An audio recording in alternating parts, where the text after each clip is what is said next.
Look, having taught tens of thousands of university students, I have seen the result of whether it's gentle parenting or I'm going to call it weak parenting. Let's call it what it is. And how do they expect when the world says no to them on a daily basis, how that's going to go?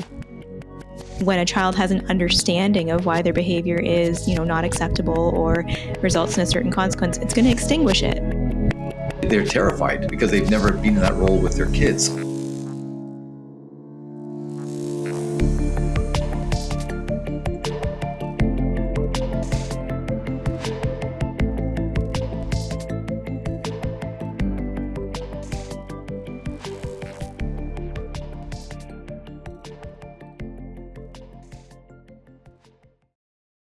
Hello, and welcome to Awake at the Wheel. So in today's episode, we're going to talk about one of my favorite topics, which is parenting. So there is a new parenting trend that is out there, and it is apparently in response to the previous trend of gentle parenting. So this new trend is called FAFO parenting, which stands for F around and find out parenting. So this operates under the premise of essentially natural consequences. The idea is you don't like what's for dinner, then don't eat dinner. You don't feel like wearing your raincoat even though it's raining, then get wet and see how comfortable that feels. However, despite the pretty logical and basic methodology here, there are some out there that think that this is cruel, that think that this is harmful, think that it's negative. There's one popular parenting influencer. She's a psychologist, Dr. Becky. She has a whole episode about this and thinks that it's quite harmful and problematic. Citing things such as, we're not taking into account the child's feelings, we're putting them into dangerous situations, and so on and so forth. I think she used the example of go outside and step on a rusty nail and see what happens. Well, I don't think it's, intended to be to that extreme. But nonetheless, Oren, what do you think about this? I hadn't heard about this. And so when you brought up the topic, I was worried about which new trend we're going to hear about now, which destructive trend, but I like it. And, and I've told so many parents this when they're dealing with teenagers or, young adults, when I'm telling them, I say very similar things. And I say, if they're young enough, I say, let them learn the lessons when they're younger, where the consequences are less impactful and less dire. I say, sadly, sometimes the parents never did. Okay, so now you got someone in their 20s who's never really had to either fail or find out after effing around and so on, and so they're ill-equipped to deal with work or school or whatever. So I think this is really important. I think it's good, and I've been saying this. I mean, I've raised my children the same way, basically, and I'll just give a quick example. So my wife would make lunches for the girls, and this happened with all three of them as one stage or the other, where they either wouldn't take the lunch or basically they wouldn't take it sometimes. And my wife would get frustrated and spend all this time making nice breakfast and lunch, and they would either not take one or the other. Okay, and so she said, "Well, what are they going to do?" I said, "Well, they're going to buy their lunch." And she said, "But what, and she said, "They can't keep doing that." I go, "Exactly. They're going to run." And I told them this as well, but it's not, I just let them do it. I explained to them. I said, "Go ahead, buy your lunch. And when you run out of money, when you have no money left and everything like that, then, you're going to learn your lesson. Or it would be nice if you learned your lesson before running out of all your money and spending it on this food that's not really good for you, blah, blah. The food that's not good for you and so on." That doesn't resonate with them. But having no money, that does. Yeah. So, I had to tell my wife this all the time, and they all learned. They all left around. They found out, and but they were smart enough before their bank accounts were depleted completely. They just realized they were watching. I said to them, "Just look at the numbers drop," and they saw that, like $4 here, $10 here, whatever. It adds up when you're a kid. So anyway, I've been doing that my entire life with my kids, or my parenting life. And likewise, but I think, and as we go on in this episode, I'm going to talk about, and we'll talk about, how to execute this properly, because I think that there can be problematic ways, of course, to do it. I mentioned that psychologist earlier that spoke at length about this. And one of her stances is that perhaps this new methodology of parenting, and I don't think it's new, I think perhaps this is how we were raised. This is how we raised our kids. But nonetheless, she said that she thinks that people are burnt out and exhausted. And this is more of a I just can't deal with parenting anymore, so I'm going to let them F around and find out. I don't know if that's fair. I don't know if that's necessarily true, because I think that the opposite, which was gentle parenting, I don't know if that burned people out, but I think perhaps people are recognizing it just didn't work. It wasn't what was best for their kids, because now their kids who were gentle parented are becoming teenagers and they're giant assholes. Exactly. And yeah, I mean, a parent who completely just lets them F around and find out without any guidance, without any attempt to intervene, that's neglectful parenting. I don't think that was the whole point of that. Yeah. If it, is trying to say, like, if I'm worried, like, by the way, there are going to be parents, because in any context, you're going to have some, let's say, idiots. So I am sure some parents, for example, if a kid says, I want to go, I'm going to go out and get drunk, the kid's 16 or whatever, I'm going to go party, and go, well, yeah, you'll find out. Yeah. Or, that's like, no. irresponsible and neglectful. Yeah. Exactly. So we can always think of examples that would negate this premise or this approach. But let's not look at the extreme bad cases. Let's look at the reasoning behind it. And again, as long as a parent isn't just letting the kid go out in the wild to fend for themselves, but rather is trying to intervene in everything, doing their best to say, here's the most adaptive way of doing it. You don't want to listen? Okay, I've told you whatever. Well, again, if you're going to try your way, fine. In most cases, again, if it's something about like drinking or taking the car when they don't have a license, stuff like that, I mean, it should and so again, as always, good intentions executed poorly lead to terrible outcomes. I think if this is done right, it can have maybe a reset on where society has been headed for the last number of years. Yeah, I hope so. And I guess let's talk about how maybe in the earlier years, those with younger kids can properly execute this. And in the past, when we've spoken about parenting, we've discussed the importance of ensuring that discipline is coupled with love and compassion and a strong relationship and a strong foundation with your child. Because in the absence of that, this can feel neglectful, and this would likely be perceived by the child as, well, my parents don't care. So I think from an early age, it's really important, if this is the method that you're going to implement, ensuring that you have a strong relationship with your child and they understand that your recommendation to F around and find out comes from love and a desire for them to learn consequences for their actions. Exactly. And if done right, it leads to a sense of accountability, something that's been missing for the last couple of generations, something you and I have talked about, and something I write about in my book that should be coming out pretty soon. And it's called I Effed Up, I'm Sorry. Right. And that's what we're trying to teach the kids. Okay. That if you effed up, okay, be sorry in the sense of, expressing it to somebody else, but also you'll be sorry, that type of thinking, that I'm sorry as well. Someone should recognize, well, I'm sorry I did that. I've learned my lesson, or what can I learn from this? And how can I, do better? Right. That's what accountability is. It's failing, quote unquote, and realizing that failing is not a failure if it's a learning experience. And with gentle parenting and all this other type of coddling and so on, we're not teaching children that. And therefore, we're not teaching them resilience. We're not teaching them how to advocate for themselves and so on. And this, again, if done with compassion and empathy, can be a really good way to help kids become, better citizens of the world. And I hope it sticks, because like you said, like the current generation who did follow gentle parenting and so on, like we're seeing, unfortunately, the outcomes with those individuals now entering the workforce and frankly being a little bit soft and not able to handle stress, not being resilient, not having accountability. And certainly not all. There's some amazing people in that generation too, but there has certainly been an influx of that. And I'm reminded, as we're talking about this, when my son was in grade 2, his teacher mentioned, we were at the parent-teacher interview, that he didn't do his homework or his assignment or something. So she wanted to discuss giving him the opportunity to redo it.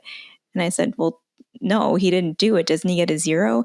Well, we don't like to fail students. He should be given the opportunity. I'm like, but he had the opportunity. And just the look of horror on this teacher's face. And I was surprised, because she was an older teacher. She had been around for some time. So I was surprised. But it was just this absolute paradigm difference, polar opposites, where I just felt like an alien saying that. So I'm hoping that, yeah, perhaps this does stick, and perhaps there is more adoption of it, with the recognition that this is how people learn. And I guess too, balancing it with the fact that it is about learning and not necessarily about being punitive and punishing your kid, and recognizing that kids are kids and they're going to mess up, and that's okay too.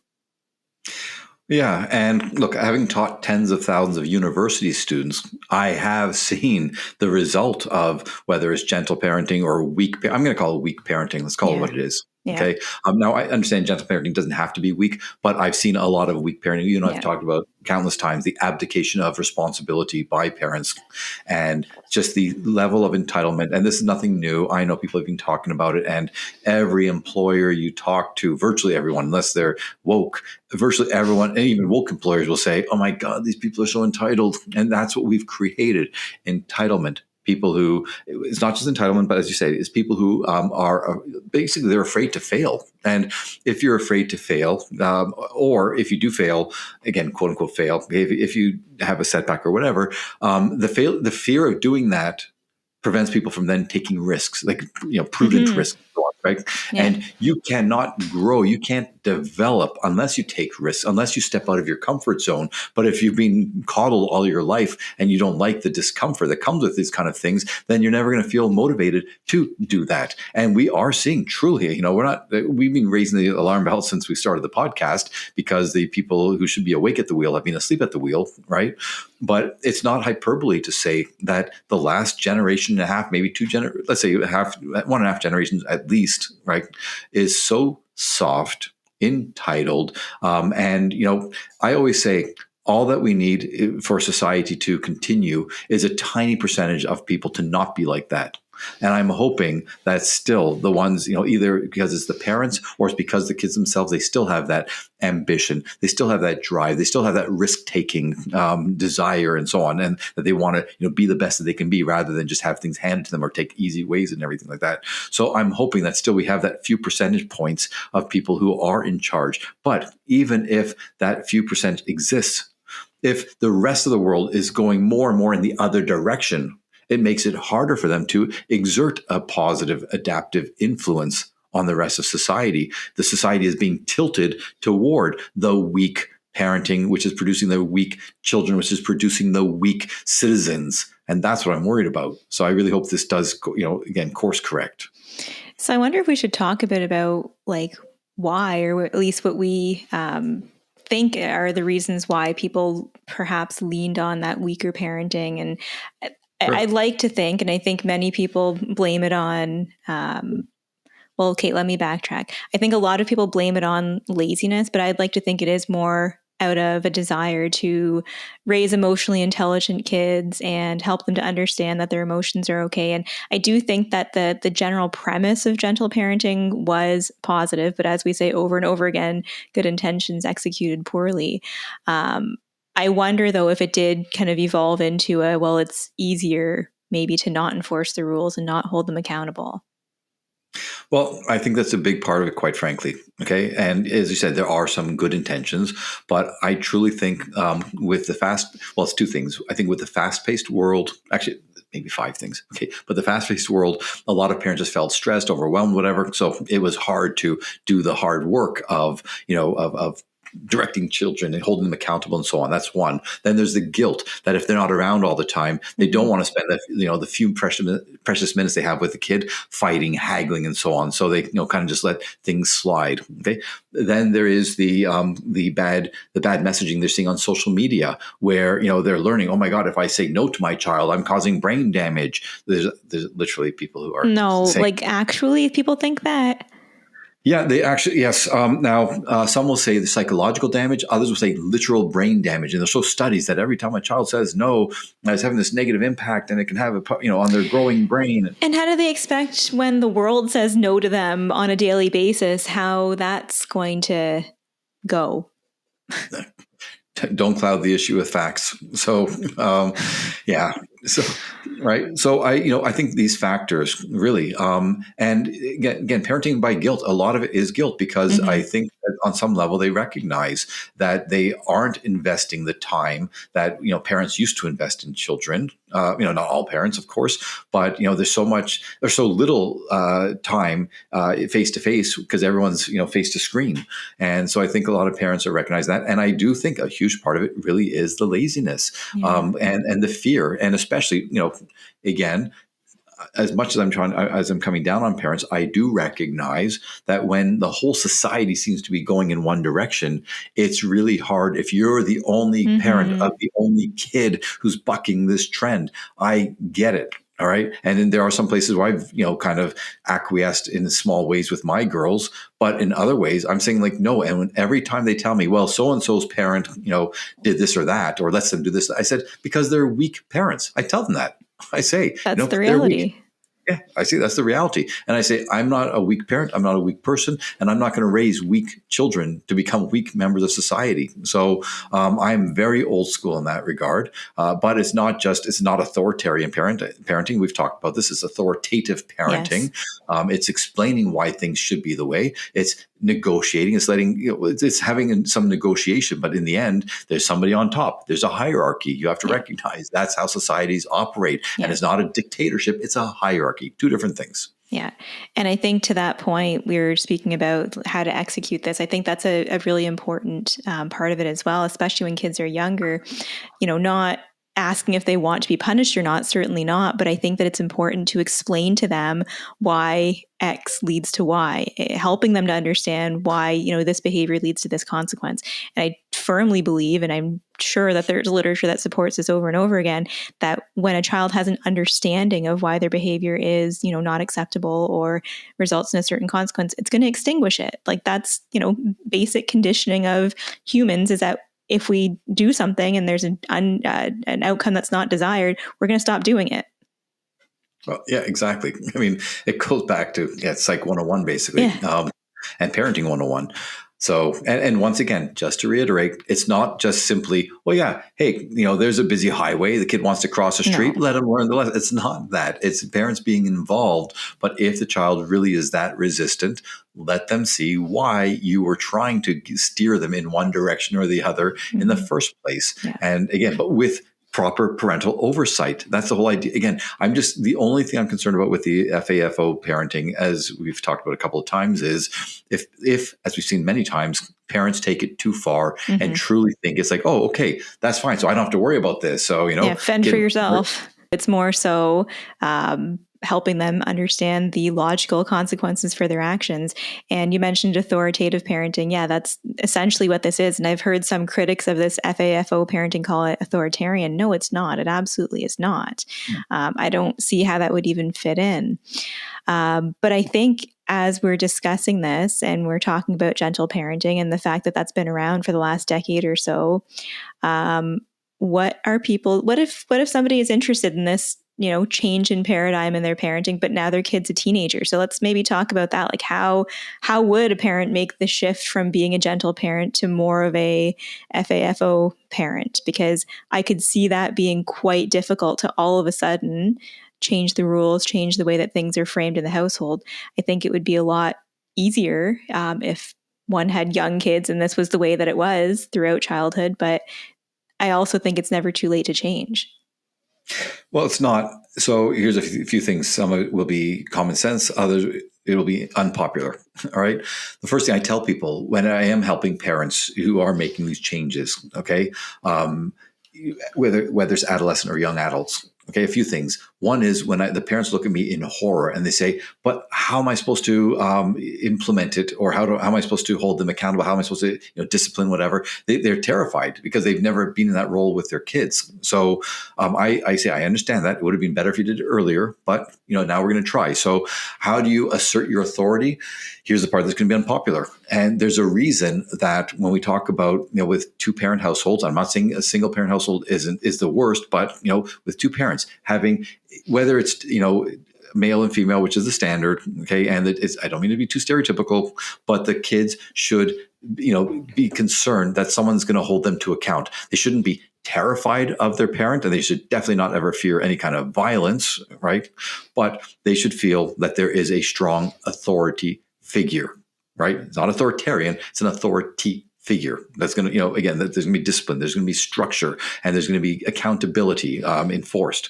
And they have to, again, really know that exists. And if you have two soft parents, right, and you can have, like, if you have two women, in a couple, if one of them is the tough, the hard ass, or the bad cop at times, then it can still work out. But the kids, especially if they're teenagers, and again, people don't like to hear this, but it's a fact. If this is a teenage boy who's now 16 years old and he towers over his mother, how is she going to assert authority? If from a young age that child learned that mom is the authority, right, from the young age, even as he gets older, right, he's going to be less inclined to try to, bully her and everything else like that, because he learned to respect that authority, and he learned to respect her as a human being, as that authority in his life. And once again, it's authority, it's not dictator. And I'm trying to, right? So having a parent, a strong parent, ideally a strong parent who's also physically, potentially intimidating. Again, I'm not talking about terrorizing kids. It's just that notion that, oh boy, if I F around,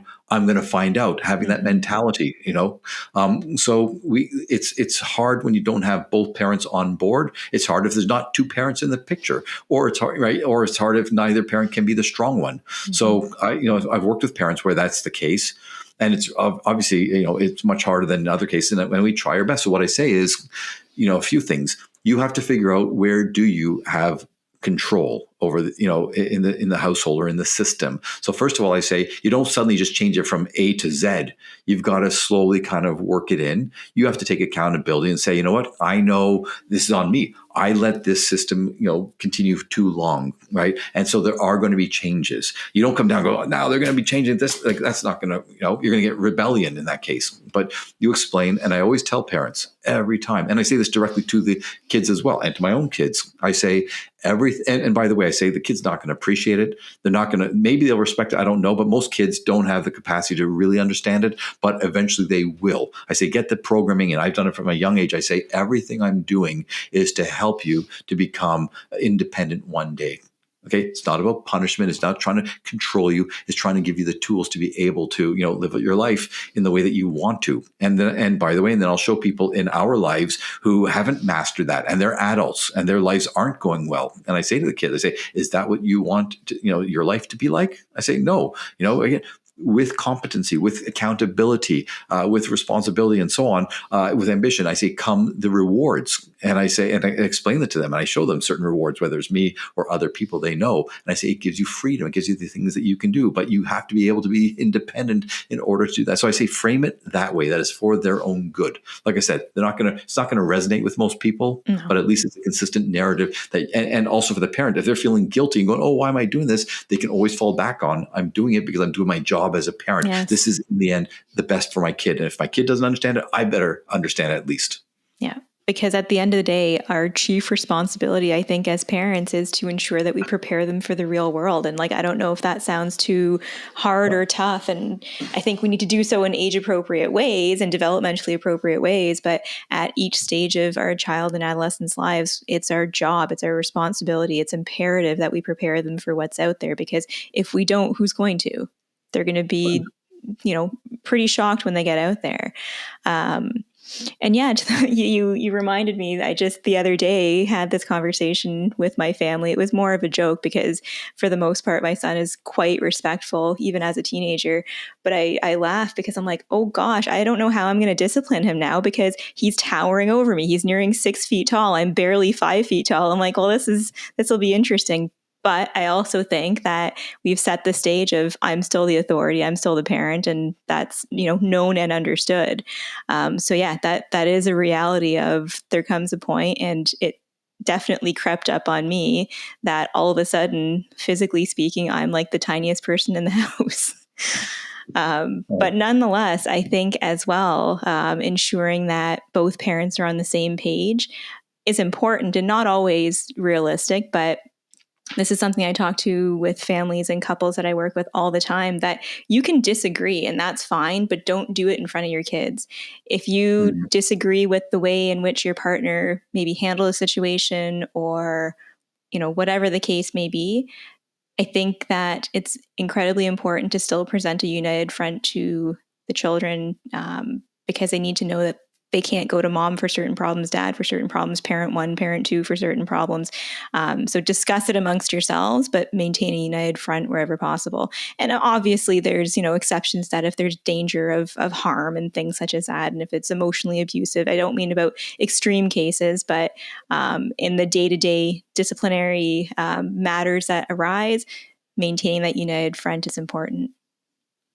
100%. You need that consistency between the parents, because kids, they learn from the youngest of age, divide and conquer.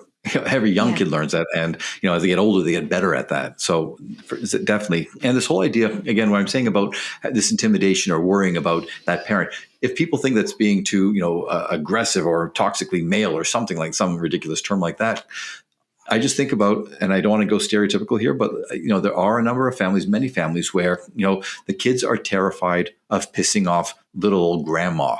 Okay, not because she's going to beat them with a cane, but rather because from a young age she was held in such regard, and they don't want to upset her. They don't want to look bad in her eyes. And it's not about shaming; it's about self-respect and wanting to, again, be seen a certain way by people that you respect. And so that's why, again, from a young age, you try to get the kids to understand there's a hierarchy. If everyone's equal, if the parents have no authority, if parents are just another person in the family, why would the kids respect them? Why would the kids want to, want to have their earn their esteem? So that's number one. Number two, it's this was, I know I saw it in Westworld, but I've seen it in other places as well, where they have these giant elephants and they're tied. You're talking about like with your son, towering over you, but there's this scene where there's these giant elephants and they're tied to this tiny little stakes, and the person's like, can't they just lift up their leg? Like, they can easily do that. And they go, well, when they were babies, they were tied to the stake. Okay, so they learn from the young age that stake they can't pull out, so they never even try.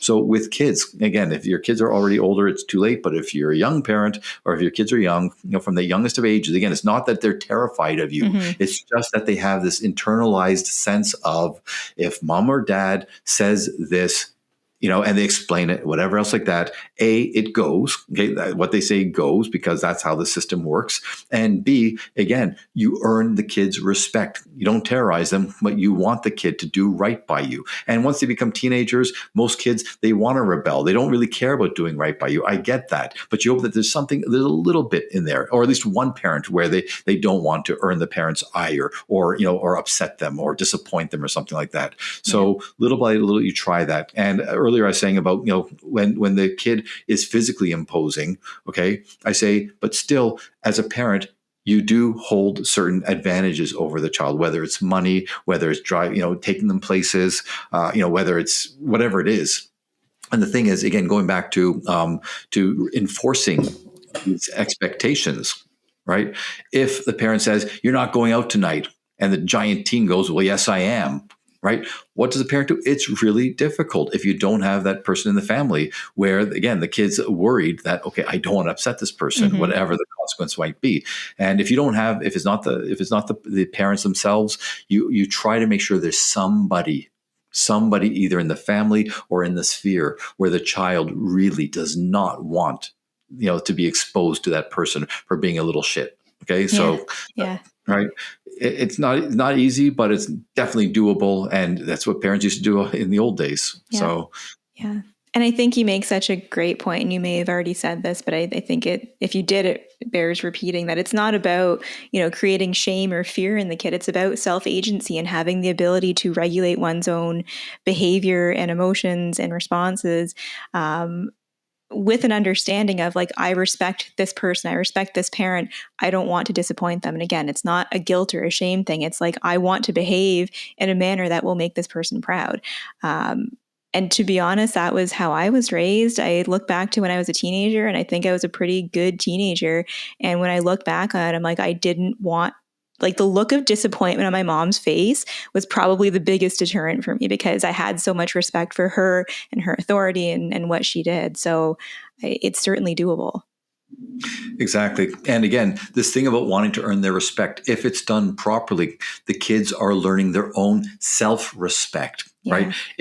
right? Because the kid who doesn't respect the parent but only fears them, they're not learning self-respect. They're learning to do things, like to not get in trouble. And and I have to say, I mean, I was raised in a very different way than you were. Okay, and for anyone who knows me knows I respected nobody.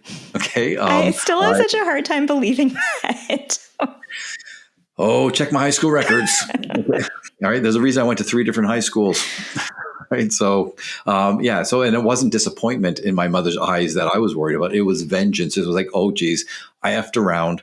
I know I'm about to find out. And my mother made sure I found out. I really did. So again, it wasn't I'm just saying, I'm coming from the position of I was that kid, that terrible kid. And by the way, I tell many parents when they tell me about their own kids, their teenagers and what they're doing, I say to them, I say, count your blessings. I said, if my mother had a kid like yours, she would have been so happy. Like I was that worst kid or one of the worst kids in school. I know it. I earned that reputation and everything like that. So I'm not coming from a goody two shoes place. Right. Anyway, so like me. Well, 2 very different upbringings, 2 very different personalities, yet we have the same ideas about what makes and values, and it's so fascinating. Yeah. So. Yeah. But as far as what parents can do, I think, we've set the stage in terms of what can be done at different stages of life. And I think just being kind to ourselves as parents is really important as well, and recognizing, there is no such thing as a perfect parent. There's no perfect method. And really the method that you follow may and probably will vary and change and evolve as your kids get older. The thing that I like about this F round and find out, though, in the way that we've framed it, is I think if it's executed properly in childhood, the adolescent will have what we're describing in terms of the self-respect, the agency, the ability to recognize right from wrong and consequences and so on. So I think that it, in many ways, can probably make the adolescent years a little bit easier than they typically are. Well, exactly. And on that optimistic, compassionate, and reasonable note, until next time, keep your eyes on the road and your hands upon the wheel.